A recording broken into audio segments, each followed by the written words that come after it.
Ang awit na ito ay liriko ni Pastor Jomax Buisel at akin namang aawitin.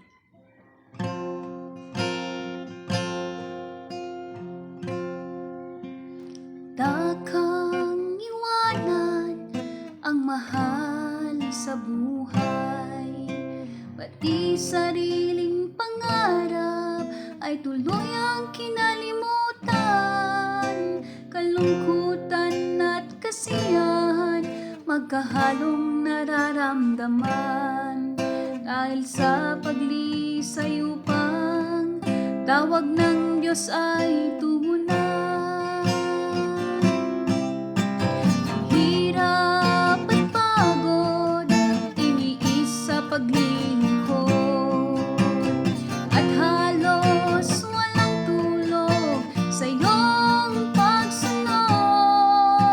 At kung minsan ay nakararamdam ng kapaguran, tila ba ito'y hindi na makayanan. Inang idalangin ang gumugulo sa iyong damdamin. Inang ibigay sa Diyos ang iyong pasanin. Hindi mo man napapansin, ang Diyos ay laging kapiling sa iyong mga pagsubok. Alam niyang iyong kakayanin, at isang araw sa iyong paglilingkod, dumating sa iyo ang isang malaking pagsubok.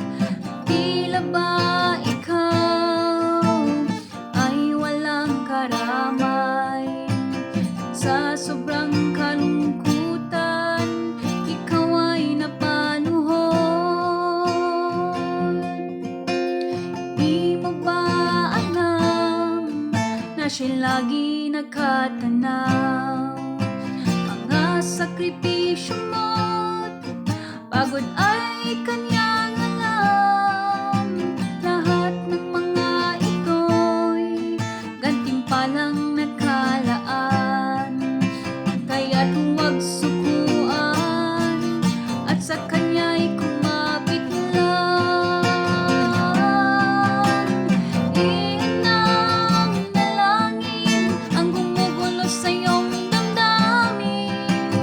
Inang ibigay sa Diyos ang iyong pasanin. Di mo man napapansin, ang Diyos ay laging kapiling sa iyong mga pagsubok. Alam niyang iyong kakayanin, at iyong ang alalahanin ang mga pangako niya. Anumang paghihirap sa iyong paglilingkod, kakayanin, di susukuan o tatalikuran, sapagkat ito ay para sa kanyang kaluwalhatian.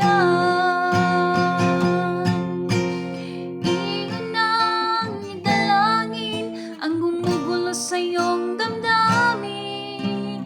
Iyon ang ibigay sa Diyos ang iyong pasanin.